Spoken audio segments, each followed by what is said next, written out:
হ'ব লাগিব 2047 চন এই যিখিনি টাইম আমাৰ বাকি আছে 2024 পৰা এইখিনি অমৃতকাল বুলি কোৱা হৈছে এই অমৃতকালত ভাৰতবৰ্ষখন সকলো দিশতে আগুৱাই নিয়াৰ কাৰণে আজি প্ৰধানমন্ত্ৰী ডাঙৰীয়াই বিভিন্ন আঁচনি লৈছে খেতিয়কৰ কাৰণে মহিলাসকলৰ কাৰণে যুৱ যুৱতীৰ কাৰণে ছাত্ৰ ছাত্ৰীৰ কাৰণে আৰু যিবিলাক বিচৰি হৈ পিছত থকা শ্ৰেণী যিসকলক গৰীব বুলি কোৱা হয় তেখেতসকলৰ কাৰণে বহুত আঁচনি আনিছে আজি অসমত অৰুণোদয় আহিছে যোৱা দুটা যেতিয়া অৰুণোদয় দিলে বহুতে কৈছে আমি অৰুণোদয় পোৱা নাই কোনবা লিডাৰৰ ঘৰৰ মানুহে পাইছে কোনবা ডাঙৰ মানুহৰ ঘৰৰ মানুহে পাইছে কোনবা পোৱা নাই তেনেকা বহুত কথা কৈছে কিন্তু এতিয়া নতুন আৰু তিনিবাৰ থাৰ্ড টাইমৰ কাৰণে অৰুণোদয় হ'বলৈ গৈ আছে য'ত গাঁও সভা পাতি যিসকলে ডিজাৰ্ভ কৰে যিসকলে পাবলৈ যোগ্য এই সকলকে অৰুণোদয় দিয়াৰ কাৰণে নতুন ব্যৱস্থা কৰা হৈছে সকলকে ৰেচন কাৰ্ড দিছে অকল ৰেচন কাৰ্ডে নহয় ৰেচন কাৰ্ডৰ লগত 5 লাখ টকাৰ আজি সুবিধা দিছে আপোনালোকৰ বেমাৰ হলে চিকিৎসা কৰাৰ কাৰণে আমাৰ বহুত দুখীয়া মানুহে বেমাৰ হলে হতাশ হয় আমি আৰু মৰি যোৱাই ভাল বুলি কয় এই কাৰণে আজি 5 লাখ পৰ্যন্ত আপোনাৰ যি বেমাৰ হৈছে এই বেমাৰটো ট্ৰিটমেন্ট কৰাৰ কাৰণে মুখ্যমন্ত্ৰী ডাঙৰীয়াই আয়ুষ্মান কাৰ্ড ৰেচন কাৰ্ডৰ লগতে ব্যৱস্থা কৰিছে আমাৰ যিসকল বাইদেউ বুৱনী শিপিনীৰ লগতে ভেন্ডাৰ্স বিভিন্ন কাম কৰি উপাৰ্জন কৰি খাই আছে সেই উপাৰ্জন কৰা সকলক লাখপতি কৰাৰ কাৰণে ইতিমধ্যে লাখপতি দিদি লাখপতি বাইদেউ আঁচনি আৰম্ভ হৈছে আমাৰ বিটিআৰতো আমি আৰম্ভ কৰিছো 1,33,000 বাইদেউ সকলক আমি বাছনি কৰিছো লাখপতি কৰাৰ কাৰণে আৰু সমগ্ৰ অসমত আজি লাখপতি বাইদেউ আঁচনি আৰম্ভ হৈছে ইতিমধ্যে নিযুত মইনা পাই গল আপোনালোকে দেখিছে এটাৰ পিছত আনটো আঁচনি আজি অসমত কোনো উগ্ৰপন্থী নাই অসমত কোনো ৰাজপথৰ আন্দোলন নাই অসমত কোনো ধৰ্ণা নাই সকলো জাতি জনগোষ্ঠী আজি খুব সুন্দৰ এটা পৰিৱেশত জীয়াই আছে এনেকুৱা সময়ত আজি অসম গণ পৰিষদ আৰু UPPL আমি বিজেপিৰ লগত একেলগে থাকি অসমৰ উন্নয়নৰ কাৰণে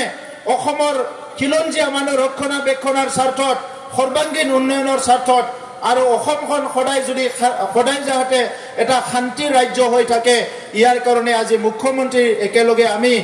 AGP আৰু UPPL বিজেপি একেলগে আমি থিয় দিছো তো সেই কাৰণে শ্ৰদ্ধা ৰাইজ আমাক কি লাগে আমাক নাগৰিক হিচাপে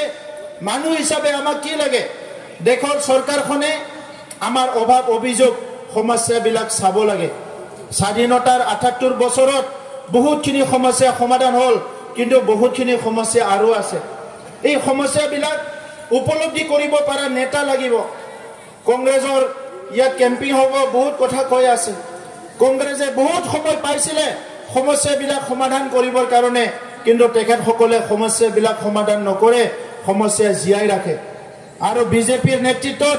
যেতিয়া NDA চৰকাৰ আহে ক্ষুদ্ৰ ক্ষুদ্ৰ জনগোষ্ঠীবিলাকৰ সমস্যাবিলাক সমাধান হয় যেনেকৈ আজি অসমৰ প্ৰত্যেকটো খিলঞ্জীয়া জনগোষ্ঠীৰ জনজাতি অজনজাতি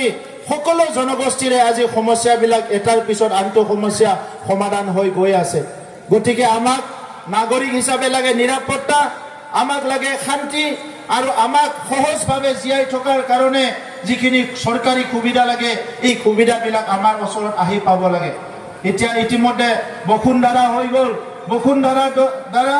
অসমৰ বিভিন্ন সময়ত যিসকলে ভূমিৰ সমস্যাত ভুগি আছিলে আজি অনলাইন যোগেদি বসুন্ধৰাৰ দ্বাৰা আপোনালোকে সমস্যা সমাধান কৰিব পৰা হৈ গ'ল আমি বিটিআৰতো বৈশ্যমুঠি কৰিছো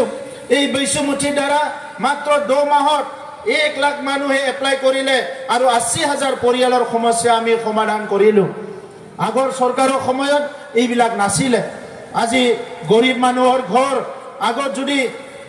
কিবা সংখ্যা হৈছিলে এতিয়া এই সময়ত আগৰ সংখ্যাতকৈ এটি আধাৰ নহয় এটা 3 গুণ বেছি আজি গৰীব মানুহৰ ঘৰ নিৰ্মাণ কৰা হৈছে প্ৰধানমন্ত্ৰী ডাঙৰীয়াই গাঁৱে গাঁৱে জল জীৱন আঁচনি দিছে পানীৰ কাৰণে বহুত অসুবিধা আছিলে এই অসুবিধাবিলাক এতিয়া লাহে লাহে দূৰ হৈছে ডিষ্ট্ৰিক্টে চিকিৎসা মহাবিদ্যালয়ৰ নিৰ্মাণ হৈ আছে গতিকে অসমখন ভাৰতৰ ভিতৰত এখন উন্নত ৰাজ্য হ'বলৈ গৈ আছে কিন্তু যেতিয়া আমাৰ প্ৰতিনিধি বাছনি কৰে তাক কিন্তু ৰাইজে ভুল কৰিব নালাগে বহুত মানুহ বহুত কথা ক'ব নিজৰ প্ৰতিনিধি বাছনি কৰাৰ কাৰণে কিন্তু প্ৰকৃততে কোন দলৰ প্ৰাৰ্থীক বাছনি কৰিলে কাৰ লগত থাকিলে কাক ভোট দিলে ৰাইজৰ লাভ হ'ব আৰু অঞ্চলৰ লাভ হ'ব আৰু দেশখনৰ লাভ হ'ব ৰাজ্যখনৰ লাভ হ'ব এই কথাটো আমি চিন্তা কৰিব লাগিব কাৰণ ভাৰতত যি আমাৰ গণতন্ত্ৰ চলি আছে বিশ্বৰ ভিতৰত শ্ৰেষ্ঠ গণতন্ত্ৰ বুলি কোৱা হয় আৰু বিশ্বৰ শ্ৰেষ্ঠ গণতান্ত্ৰিক দেশৰ নাগৰিক হৈ আজিৰ সময়ত আমাৰ ভুল কৰিবলৈ সময় নাই আজিৰ সময়ত ভুল কৰিবলৈ সময় নাই যদি আমি ভুল কৰিম আমাৰ অঞ্চলটো পিছ পৰি থাকিব ইতিমধ্যে ডাবল ইঞ্জিনৰ চৰকাৰ চলি আছে বুলি আমাৰ কেশৱ দাই কৈ গৈছে কেন্দ্ৰ চৰকাৰৰ ভাল ভাল আঁচনি ৰাজ্য চৰকাৰৰ ভাল ভাল আঁচনি এই সময়টোৱে অসমৰ কাৰণে গোল্ডেন সময় এটা সোণালী সময় বুলি মই ক'ব বিচাৰিছো গতিকে আজি বঙাইগাঁও অঞ্চলৰ ৰাইজক মই অনুৰোধ কৰিছো বঙাইগাঁও সমষ্টিত শেষবাৰৰ কাৰণে বিটিসি অঞ্চলৰ পৰা আমি ৩৫,০০০ মানুহে ইয়াতে ভোট দিম আৰু মই আপোনালোকৰ আগত আজি ক'ব বিচাৰিছো বিজেপি এজিপি আৰু ইউপিপিএল মিজি যি বিটিসি অঞ্চলত ৩৫,০০০ ভোট আছে এই ৩৫,০০০ ভোটৰ ভিতৰত ৮০% ভোট আমাৰ এজিপিৰ প্ৰাৰ্থী বাইদেউৰ তাত আহিব আৰু হাতীৰ ছবিত এই ভোটটো আহিব এইটো নিশ্চিত হৈছে মই বঙাইগাঁৱৰ ফালে অহা নাই কিন্তু আমাৰ ইফালে আমাৰ ইউপিপিএলৰ মানুহ বিজেপিৰ মানুহ এজিপিৰ মানুহ এই ৩৫,০০০ ভোটৰ যিখিনি এৰিয়া আছে তাত এক্টিভলি কাম কৰি আছে গতিকে দীঘলীয়া কথা নকওঁ অলপ পিছত মুখ্যমন্ত্ৰী ডাঙৰীয়া আহি আছে আমাৰ এজিপিৰ প্ৰেচিডেণ্ট ডাঙৰীয়া অলপ পিছত ক'ব মই সকলোকে ধন্যবাদ জনালো মোক অলপ বৰত ক'ব দিছে সবে বুজি পায়ে थेवबो आं खावलायनो सानदों जोंहा मोननै बिसायख'थि ओरै एजिपि